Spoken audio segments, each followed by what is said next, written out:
जैसा कि हम सब जानते हैं कि कल सोपुर में एक अच्छा इनकाउंटर हुआ है और जिसमें एक पुराना टेररिस्ट गनी ख्वाजा है मारे गए हैं। मैं पहले ऑपरेशन के बारे में बता दूं कि सोपुर पुलिस को पता चला था कि तुजर एरिया में गनी ख्वाजा और उसके 2 एसोसिएट छिपे हुए हैं। सोपुर पुलिस सीआरपी आर्मी को इन्फॉर्म कर दी और सबसे पहले सोपुर पुलिस गई मौके पर। जो ही कॉर्डर लगाने का प्रयास किया गया, अंदर से फायर आया। बाद में आर्मी सीआरपी ज्वाइन कर लिया ऑपरेशन को और इनकाउंटर के द्वारा गनी ख्वाजा मारे गए। और वहाँ से हम लोग को जैसा खबर मिला है कि 2 टेररिस्ट कॉर्डर लगने के टाइम भाग गए थे। इसका बैकग्राउंड ये है कि 2000 में ये पाकिस्तान के अंदर ट्रेनिंग करने के लिए, फिर 2002 में वापस आया और 5 साल तक एक्टिव रहा बारामूला नॉर्थ कश्मीर में। उसके बाद 2007 में पुलिस ने इसको अरेस्ट किया, ये जेल में रहा, पीएसए भी इसका हुआ। फिर 2008 में रिलीज हो गया और 2008 से 2018 तक दिसंबर 17 तक ये OHW का काम करता रहा, मिलिटेंट के लिए स्लीपर सेल का काम करता रहा। और फिर जनवरी 2018 में फिर से ये एक्टिव हो गया। 5 अगस्त 2019 के बाद यह HM छोड़ के अलबदर का चीफ बन गया। और जैसा हम सब जानते हैं कि 2020 से पाकिस्तान के इशारे पर अलबदर को फिर से एक्टिवेट किया गया और बहुत सारे टेररिस्ट रैंक में नए लड़कों को भर्ती किया। साउथ कश्मीर खुद जाके ये शोपियान पुलवामा डिस्ट्रिक्ट में अलबदर को एक्टिवेट किया। जितने भी नए लड़के टेररिस्ट मारे गए अलबदर का, इसी के थ्रू रिक्रूट हुआ है। और उसके अलावा दूसरा इसका काम होता था कि जो पाकिस्तान से नया ग्रुप आता था उसको हंदवारा कुपवारा एरिया में रिसीव करता था और उसको नॉर्थ कश्मीर साउथ कश्मीर में फर्दर प्लेस पर लोकेट करते थे।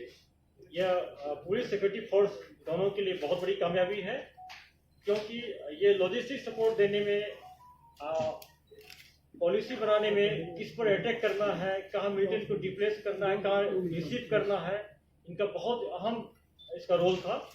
और मैं सोपुर पुलिस को और सिक्योरिटी फोर्स को मुबारकबाद देता हूँ कि बहुत अच्छा काम हुआ है। बिना किसी कोलिडेड डैमेज का इतना बड़ा कमांडर मारा गया है और एक AK-47 और 5 मैगजीन और काफ़ी सामान मिला है, जो अपने आप प्रूव करता है कि कितना बड़ा कमांडर है। उसके अलावा पिछले कुछ दिन से अवंतीपुर पुलिस 2 मॉड्यूल पर काम कर रहा था। जो एक जैश का मॉड्यूल है, जैश मोहम्मद एक car based vehicle based ID blast करना चाह रहा था पामपुर एरिया में, पामपुर हो चाहे NH पर। उन्होंने एक साहिल नजीर, ये पामपुर का है, BA फर्स्ट ईयर का स्टूडेंट है। इसको बहुत दिन से टेलीग्राम और जंगी जो ऐप्स के इसके थ्रू इसको मोटिवेट किया और इसको कहा गया कि तुम एक सेकेंड हैंड कार मैनेज करो। उसको पैसा दिया और नॉर्थ कश्मीर से एक्सप्लोसिव आना था, उसमें इसमें डाल करके इस एरिया में व्हीकल बेस्ड ID ब्लास्ट करना था। उसके बाद अवंती पुलिस इसको ट्रैक करते रहा, इसको टेक्निकल एंड से हम जेरोइंग कर लिए, फिर कॉर्डन लगा के इसको पकड़ लिया गया। पकड़ने के बाद इन्होंने बताया कि इसका एक एसोसिएट है, केसर अहमद है, अगेन पामपुर का है और OHW पे रहा पिछले 2 साल से। उसको अरेस्ट किया। अरेस्ट करने के बाद उन्होंने कार का बता दिया। एक तीसरा है मोहम्मद यूनिस फयाज, वो इनका, उसके घर से हम लोग कार को रिकवर कर लिए। यही वही कार है जिसमें है, गाड़ी का नंबर है JK01E0690, ये मारुति कार है। उसके बाद तीसरा इसका एसोसिएट है यासिर अहमद वानी, इसको भी पकड़ा गया। 4 आदमी को हम लोग पकड़ लिए हैं। और इसके बाद जो साहिल नजीर जो है BA फर्स्ट ईयर के स्टूडेंट, इन्होंने पुलिस के सामने अपना स्टेटमेंट दिया, कन्फेस किया, उसका हम लोग वीडियोग्राफी करा लिए पूरा। और इससे पूछा गया कि तुम इससे पहले क्या कोई इंसिडेंट किए हो। इन्होंने कन्फेस किया कि 25 जनवरी 2021 को इसी साल पामपुर में जो CRP रहते हैं स्टेशन ग्रिड स्टेशन में, वहाँ पर इन्होंने ग्रेनेड थ्रो किया था और इसको हम लोग 4 को अरेस्ट कर लिए और फॉर्मली, और तफ्तीश शुरू हो गया है। इसके अलावा उनसे पूछा गया कि आईडी फिर कहाँ से था। उन्होंने एक ओजलू का नाम दिया, नॉर्थ कश्मीर से है, उसको लेकर आना था। अब चूंकि अरेस्ट हो गया है तो वो नहीं आएगा, लेकिन हम लोग उसके पीछे लगे हैं, फर्दर तफ्तीश करके उसको रिकवर कर लेंगे बहुत जल्दी। इस संबंध में किसी कॉन्टेक्स्ट में अगर किसी को, हमारे कलीग को जाना, आप लोग किसी को जाना है, फर्दर चाहिए, तो आप एसपी अवंतीपुर से जाके मिल सकते हैं, डिटेल आपको रिपोर्ट मिल जाएगा। ये बहुत बड़ी कामयाबी है कि प्रिवेंटिव मेजर जैसे कि लास्ट ईयर हम लोग के पुलवामा में किए थे, उसी ढंग से ये करने का प्लान था। उसमें तो सिर्फ कार ब्लास्ट करना था, इसमें एक नए लड़के को किस ढंग से मोटिवेट करके सोशल मीडिया के थ्रू, एप्स के थ्रू मोटिवेट कर लिया, रेडिकलाइज कर लिया उसको, और उसको तैयार कर लिया है। अगर आप लोग चाहते हैं, आप लोग खुद उस लड़का से मिल सकते हैं। दूसरा है कि अवंतीपुर पुलिस ने एक एलईडी का मॉडल दूसरा बस्ट किया है।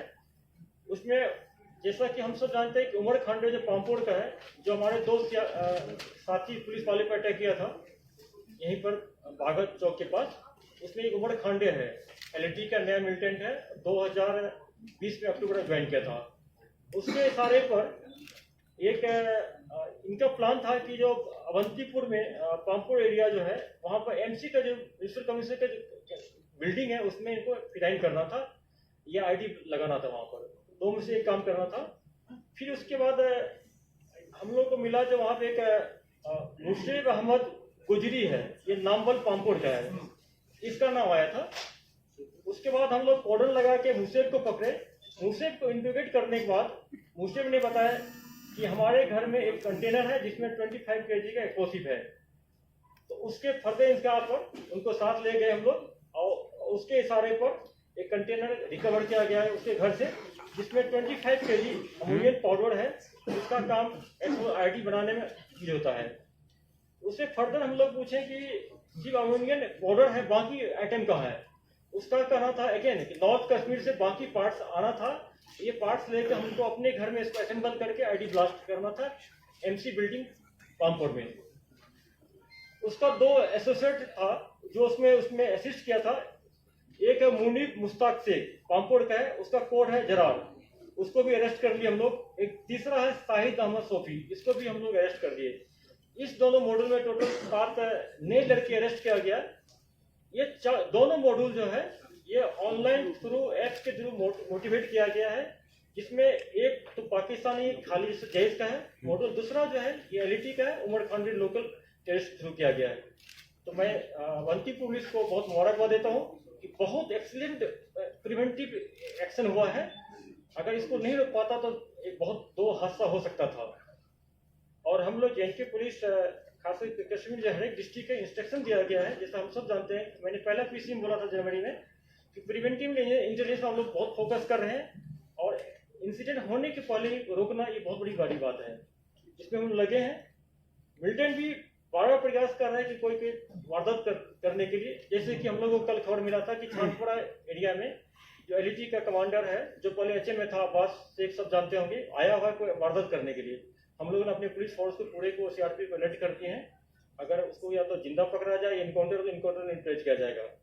तो अपने हम नेटवर्क का स्ट्रॉन्ग कर दिए पूरा हर जगह। अब किसी फ्रेंड से पूछना पूछ सकते हैं। एक फिजाइन बंद हो गया। फिर उसके बाद हुआ कि जैसे लास्ट ईयर हम देखे 19 और 20 में देखे कि नाका पॉइंट पर अटैक करने का, नाका पॉइंट उनका छोटा टीम रहती है, नाका पर अटैक करता है।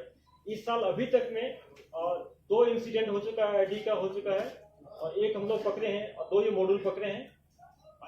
तो ये शो करता है कि इसका टारगेट रहेगा कि छोटा इंसिडेंट आईडी ब्लास्ट कर करें, और ये फैक्ट है, ये हम लोगों के लिए कंसर्न है।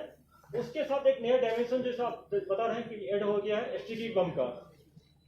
जम्मू पुलिस ने अच्छा काम किया, उसमें करीब 2 दर्जन पकड़ा गया है स्टिक बम।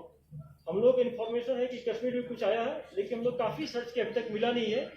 और पूरा हम लोग हर एक सिक्योरिटी फोर्स को, पुलिस को, हर एक को अलर्ट कर दिए, आर्मी को, उनको फोटो दिखाया गया। एयरपोर्ट पर जाके मैंने पर्सनली दिखाया इसी ऐसे वाले को कि किस टाइप में होता है, इसका क्या एडवर्स इम्पैक्ट होता है, काफ़ी अलर्ट कर दिए। इसके लिए हम एसओपी में थोड़ा अमेंड किए हैं। पेपर हमारे कुछ फ्रेंड्स लिखी, ऑलरेडी आर्टिकल आ चुका है, क्या क्या अमेंड किए हैं, कर चुके हैं हम लोग। और पूरा हम लोग अलर्ट है, अपने पुलिस फोर्स को अलर्ट कर दिए हैं। और आवाम से भी हम लोग अपील करेंगे कि ऐसे अगर कहीं आपको लगता है तो पुलिस को आप इत्तला करें, और हम लोग आपका नाम कहीं एक्सपोज नहीं होने देंगे।